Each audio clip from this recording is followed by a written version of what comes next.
Активист и поэт Темирлан Ормуков выиграл суд по иску в связи с выдачей депутатского мандата Өмурбеку Текебаеву. Ормуков требовал признать незаконное решение ЦИК о возвращении Текебаеву депутатского мандата. Он считает, что он не имеет права получать мандат. Это не означает, что Текебаева сиюминутно выгонят с парламента. Нет. Он где-то приблизительно до мая будет депутатом, потому что есть вторая инстанция, третья инстанция. И тут здесь нарушен закон, конституционный закон о выборах депутатов и Жогорку Кеңеш. В частности, 65-я статья, часть 3, это каждый может в интернете посмотреть. А также нарушена статья 73, часть 4 Конституции, основного закона. Активист уверен, что Текебаев сам сознательно сдал свои позиции. Ему нужен был этот проигрыш для того, чтобы после президентских выборов воспользоваться. По его словам, это такого рода политический ход со стороны парламентария. Если этот президент новоизбранный станет неугодным для Текебаева, сам Текебаев вот это вчерашнее решение суда вытащит и скажет: господа, я, оказывается, был незаконно назначен, мне мандат незаконно дали, я, оказывается, незаконный депутат был. Ребята, давайте те решения, которыми я принимал, пересмотрите.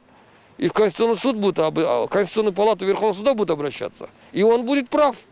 Конституционная палата вынуждена будет отменить все решения, принятые с участием Текебаева. И что это означает? Это означает автоматически президент, который избран, станет автоматически незаконным.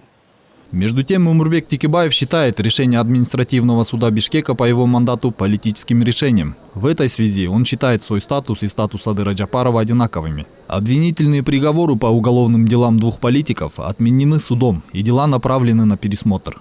Основанием ЦИК для лишения меня мандата стало решение суда, но это стало недействительным еще 1,5 года назад. Я не требовал мандата все это время, ожидая полного оправдания. Но после того, как Джапаров стал ИО президента, я на это решился. Хочу напомнить, что в законе написано, что мандат передается следующему или очередному кандидату, а не по номеру. Я не выходил из списка кандидатов, а значит, я был очередным кандидатом. Если бы был оправдательный приговор, то суд бы обязал ЦИК вернуть мандат, и тогда ЦИК могла бы у кого-то забрать его. Но такого решения не было. Согласно законодательству, депутатский мандат гражданин получает, если нет обвинительного приговора. Өмурбек Текебаев был лишен мандата в ноябре 2017 года, после вступления решения суда в силу. На его место в парламенте пришел Искендер Гайыпкулов. В ЦИК прокомментировали, что возвращение мандата Текебаеву было законным.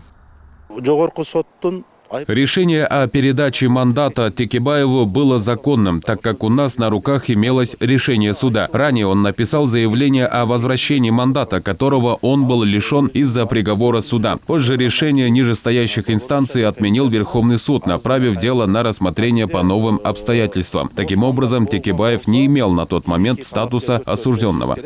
По поводу передачи мандата Текебаеву Центральная избирательная комиссия в своем решении указала, что этот вопрос не был регламентирован законодательством. То есть разрешение этого вопроса в таком порядке, в каком они решили, отсутствует. Но тем не менее, каким-то основанием было решено выдать ему, отмечают специалисты.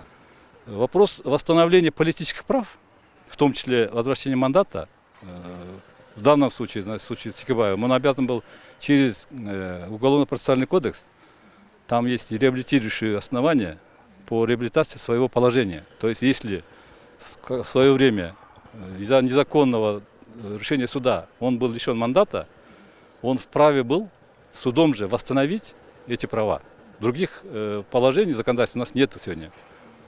Поэтому об этом, скорее всего, он знал, но промолчал.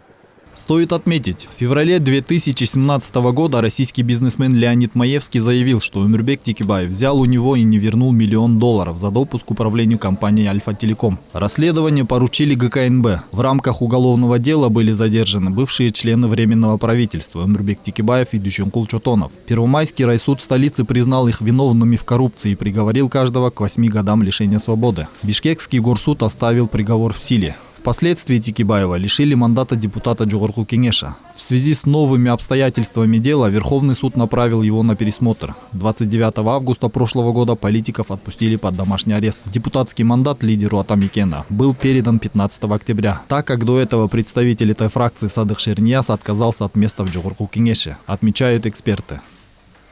Азамат Кенжешев, Тынчтык Кульбаев, Нью ТВ.